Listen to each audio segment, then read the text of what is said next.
अब last video में जैसे कर्ल और डाइवर्जेंस देखा था, अब इस वीडियो में हम उस पर डिपेंड क्वेश्चन देखेंगे, उस पर किस टाइप के क्वेश्चन बन जाते हैं। जैसे इफ हमारा वेक्टर गिवन है x plus 3y cap y minus 2z j cap x plus a z k cap is solenoidal vector. हमें क्या गिवन है? सोलिनोइडल वेक्टर। सोलिनोइडल नाम सुनते ही हमारे दिमाग में क्या आ जाना चाहिए? इनकम्प्रेसिबल वेक्टर और सोलिनोइडल वेक्टर। इनकम्प्रेसिबल का वेक्टर जो कंप्रेस ना हो सके, और जो कंप्रेस ना हो रहा उसमें हमारा क्या हो जाता है? डाइवर्जेंस ऑफ एफ की वैल्यू जीरो हो जाती है। और डाइवर्जेंस ऑफ एफ की वैल्यू इक्वल टू जीरो का मतलब क्या है? डेल की डॉट प्रोडक्ट कर दें एफ के साथ, वो क्या आ जानी चाहिए? जीरो। देन हमें फाइंड क्या निकालना? वैल्यू ऑफ ए। यही निकालना है कि यानी कि हमारा ए वेक्टर गिवन है और इसके जो डाइवर्जेंस की वैल्यू है वो जीरो है, तो हमें ए की वैल्यू क्या होगी? जहाँ भी हमें solenoidal vector incompressible vector given दे दिया जाए तो हमें डायरेक्ट क्या कर देनी है? डाइवर्जेंस ऑफ एफ की वैल्यू जीरो पुट कर देनी है। तो इसके सबसे पहले डेल का हमारी वैल्यू क्या है? Del by del x i cap plus del by del y j cap plus के cap del by del Z. इसकी डॉट प्रोडक्ट कर देंगे हम किसके साथ? जो हमारा ऊपर वेक्टर गिवन है x plus 3y i cap plus y minus 2z j cap plus x plus a z k cap. अब क्योंकि हम जानते हैं आई की आई के साथ मल्टीप्लाई होगी, जे की जे के साथ होगी और के की हमारी के के साथ होगी, क्योंकि डॉट प्रोडक्ट है बीच में। तो डेल बाई डेल एक्स क्या आ जाएगा? X plus 3y plus del by del y क्या आ जाएगा? जे की जे के साथ यानी कि वाई माइनस 2z और के की के साथ क्या आ जाएगी? Del by del z x plus a z. ये आ गया। अब एक्स की डेल बाई डेल एक्स करेंगे तो इसकी वैल्यू वन हो जाएगी, डेल बाई डेल वाई करेंगे तो इसकी वैल्यू वन हो जाएगी। क्यों? वाई के रेस्पेक्ट में क्या होगा? जीरो। यहाँ पे सिंपली जेड के रेस्पेक्ट में जीरो होगा तो केवल इसका होगा, तो इनकी वन आ गई। और जेड के रेस्पेक्ट में एक्स का जीरो होगा तो प्लस ए आएगा। इक्वल टू क्या होना चाहिए? जीरो। क्यों? क्योंकि गिवन वेक्टर क्या है? सोलिनोइडल वेक्टर है, तो इसके डाइवर्जेंस की वैल्यू क्या होगी? जीरो।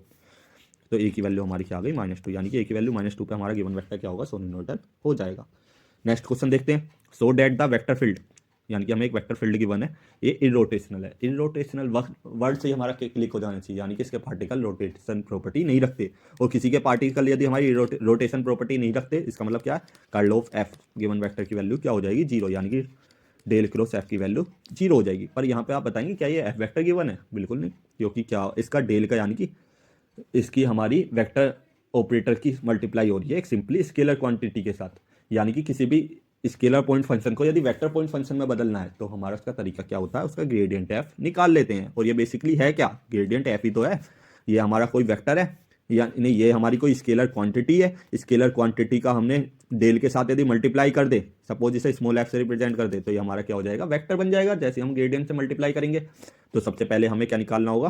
क्रॉस प्रोडक्ट के लिए एक वेक्टर निकालना होगा। तो वेक्टर निकालने का तरीका क्या होगा? इसे यहाँ पे डेल की वैल्यू पुट कर देंगे, i del by del x plus j del by del Y plus k del by del Z. इसकी मल्टीप्लाई करेंगे अब किसके साथ? ये गिवन जो हमारी वैल्यू है स्केलर पॉइंट फंक्शन। जैसे ही हम इसके साथ मल्टीप्लाई करेंगे तो ये स्केलर वैल्यू किस में बन जाएगी? वेक्टर वैल्यू में चेंज होगी। वेक्टर वैल्यू में चेंज होती है, हम डॉट प्रोडक्ट और क्रॉस प्रोडक्ट कर सकते हैं। तो इस चीज़ का ध्यान रखना है। ये आ गया हमारा। अब इसके बाद इसकी मल्टीप्लाई इसके साथ होगी, इसकी मल्टीप्लाई इसके साथ और इसकी मल्टीप्लाई इसके साथ, यानी कि एफ की मल्टीप्लाई सबके साथ होगी। I cap del by del X, X का डिफरेंसेस है, यहाँ पे क्या आ जाएगा? 3x square. वाई के रेस्पेक्ट में जीरो, जेड के रेस्पेक्ट में भी जीरो, यहाँ पे क्या आ जाएगा? -3y। तो ये आई कैप के साथ आ गया। जे कैप में क्या होगा? डेल बाई डेल वाई है। डेल बाई डेल वाई होगा तो इसका जीरो होगा, इसका क्या हो जाएगा? 3y स्क्वायर और इसका क्या होगा? -3x प्लस के कैप में क्या होगा हमारा? जेड के रेस्पेक्ट में 3z स्क्वायर हो जाएगा माइनस, यहाँ पे क्या था? 3xyz था, यहाँ पे 3xyz ही तो है। तो यानी कि ये क्या आ जाएगा? यहाँ पे ये और कर लेना, yz xz -3, y का तो वन हो जाएगा, xz कॉन्स्टेंट आ जाएगा तो 3xz, ओ सॉरी जेड का तो वन हो जाएगा, xy हमारा कॉन्स्टेंट होगा। ठीक, ये हमारा क्या आ गया? Vector F. अब वेक्टर एफ का डॉट वो क्रॉस प्रोडक्ट करेंगे, यानी कि कर्ल निकालेंगे और उसकी वैल्यू जीरो पुट कर देंगे, क्योंकि हमें क्या दिखाना है? ये एक सोलिनोइडल वेक्टर है। तो क्रॉस प्रोडक्ट निकालने के लिए सबसे पहले डिटर्मिनेंट वाला यूज़ करेंगे, आई कैप जे कैप के कैप डेल क्रॉस एफ निकालने हैं। तो पहला वेक्टर क्या है? डेल है। डेल का आई कंपोनेंट क्या होता है? Del by del X, Y J component del by del Y, K component del by del Z, उसके नीचे लिख लिया। एफ का आई कंपोनेंट क्या है? 3x square -3yz। जे कंपोनेंट क्या है? 3y square -3xz। और के कंपोनेंट क्या है? 3z square -3xy। ये थोड़ा एडजस्ट कर लेना, थोड़ा वैसा लिखा गया क्योंकि ये वैल्यू बड़ी है। अब क्योंकि हमारा आई कैप के साथ वाली क्वांटिटी निकालनी है तो इस वाली रो को हम क्या कर लेंगे? कॉलम इस वाले रो को तो हमेशा हाइड करेंगे, इस वाले कॉलम को भी हाइड कर लेंगे। ठीक, तो हमारा डेल बाई डेल वाई इसके साथ निकलेगा जो कि माइनस क्या आ जाएगा 3x। इसका तो 0 आएगा जेड के रेस्पेक्ट में, इसका आएगा वाई के रेस्पेक्ट में 1, तो माइनस 3x आ जाएगा। और डेल बाई जेड निकालेंगे इसका with minus sign, minus del by del z निकालते हैं तो यहाँ पे इसके रेस्पेक्ट में तो 0 हो जाएगा, इसके रेस्पेक्ट में क्या हो जाएगा माइनस का 3x और माइनस माइनस प्लस हो जाएगा यानी कि प्लस का 3x। तो ये कट के आपस में 0 हो जाएगा। आई कॉम्पोनेंट जे कॉम्पोनेंट निकाले, जे कॉम्पोनेंट के लिए इसे हाइड कर लेंगे, इसे हाइड करेंगे तो इसकी मल्टीप्लाई इसके साथ होगी तो माइनस का क्या आ जाएगा 3x, वो तो सॉरी 3y क्योंकि x के रेस्पेक्ट में हो जाएगा। और इसका इसके साथ करेंगे तो जो इसका तो 0 आएगा x 3x स्क्वायर का, इसका आएगा माइनस का 3y और बीच में माइनस आ रहा है यानी कि प्लस का 3y जे कॉम्पोनेंट प्लस के कैप में हम क्या करेंगे इसे हाइड कर लेंगे। इसे हाइड करने के दौरान क्या करेंगे हम डेल बाई डेल एक्स करेंगे तो यानी कि यहाँ पे आ जाएगा माइनस का 3z, same condition minus sign और इसका इसके रेस्पेक्ट में करेंगे तो हमारा बेसिकली इसका इसके रेस्पेक्ट में होगा, इसका इसके रेस्पेक्ट में होगा तो अगेन क्या आ जाएगा माइनस का 3z, माइनस माइनस प्लस हो जाएगा प्लस का 3z, ये भी आपस में कैंसिल हो जाएंगे। तो यानी कि सबकी वैल्यू क्या आ गई 0 और हमें क्या दिखाना था इरोटेशन यानी कि कर्ल ऑफ एफ की वैल्यू क्या होनी चाहिए 0। तो इस तरीके से हम इस क्वेश्चन को करेंगे। ठीक, अब हम नेक्स्ट क्वेश्चन देख लेते हैं। हमें क्या निकालना है find the divergence and curl किसका गिवन वेक्टर का। तो ये तो सिंपल है, हम करते ही आ रहे हैं।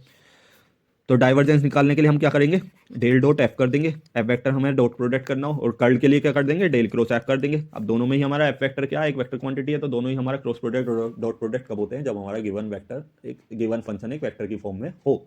ठीक, तो सबसे पहले डेल की value I cap del by del x plus J cap del by del Y plus के cap del by del Z, इसकी डॉट प्रोडक्ट किसके साथ कर देंगे हम एफ वेक्टर के साथ यानी कि x Y z i cap plus 3x square y j cap plus x Y square minus Y square z k cap, इसके साथ इसकी डॉट प्रोडक्ट करेंगे तो यानी कि आई की आई के साथ 1 हो जाएगी, आई की आई के साथ होगी, जे की जे के साथ होगी, के की के साथ होगी। कैसे होगी हमने एक वीडियो में डिस्कस कर चुके हैं, लास्ट वीडियो में आप जाके चेक कर लेना।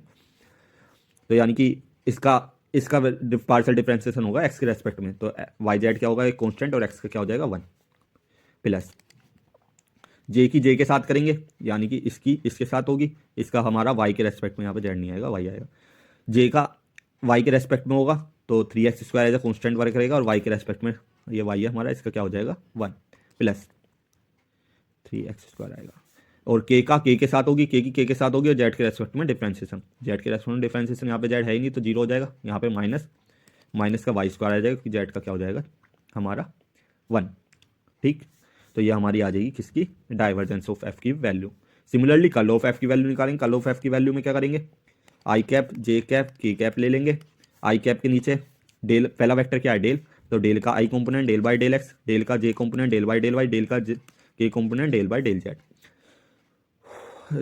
सिमिलरली हम के एफ वेक्टर का ले लेंगे I component X Y Z, J component ले लेंगे 3x square Y, K component ले लेंगे X Y square minus Y square Z. अब इनका क्रॉस प्रोडक्ट निकालेंगे क्योंकि हम क्या निकाल रहे हैं कर्ल क्या होता है डेल क्रॉस एफ। तो क्रॉस प्रोडक्ट निकालने के लिए ही हमने ये मैट्रिक्स बनाई है, ये रो हाइड कर लेंगे, ये कॉलम हाइड कर लेंगे आई कैप वाला कोफिशिएंट निकालने के लिए, इसका इसके साथ होगा तो इसका होगा और इसका भी हो जाएगा पार्शियल डिफरेंस है क्योंकि दोनों में वाई आ रहा है, और इसका इसके साथ करेंगे तो क्या आ जाएगा 0। सिमिलरली नेक्स्ट में जे का कोफिशिएंट निकालेंगे, जे के कोफिशिएंट में माइनस जे के साथ उसे रिप्रेजेंट करेंगे और इस रो तो ये वाली हाइट होगी, ये कॉलम हाइट हो जाएगा, इसका इसके साथ करेंगे तो हमारा एक्स इसमें आ रहा है तो इसमें होगा, इसकी वैल्यू क्या हो जाएगी 0। जेड का इसके साथ करेंगे तो हमारा इसका एक्स वाई आ जाएगा। सिंपली थर्ड वाली में क्या करेंगे इसे हाइड कर लेंगे तो हमारा एक्स के साथ इसका होगा जो कि आ जाएगा 6x, y as a constant work करेगा, वाई का इसके साथ होगा तो एक्स जेड आ जाएगा। इस तरीके से आप सोल्व करके कर्ल ऑफ एफ की वैल्यू निकाल लेना। तो इस वीडियो में हमने देखा था डाइवर्जेंस कैसे निकालते हैं किसी वेक्टर का, कर्ल कैसे निकालते हैं। ठीक, तो मिलते हैं नेक्स्ट वीडियो में। यदि आपको इसके पीडीएफ नोट चाहिए तो आप डिस्क्रिप्शन में आपको पीडीएफ नोट का आपको टेलीग्राम का लिंक मिल जाएगा, उसे टेलीग्राम को फॉलो करके आप इसके पीडीएफ नोट्स भी देख सकते हैं।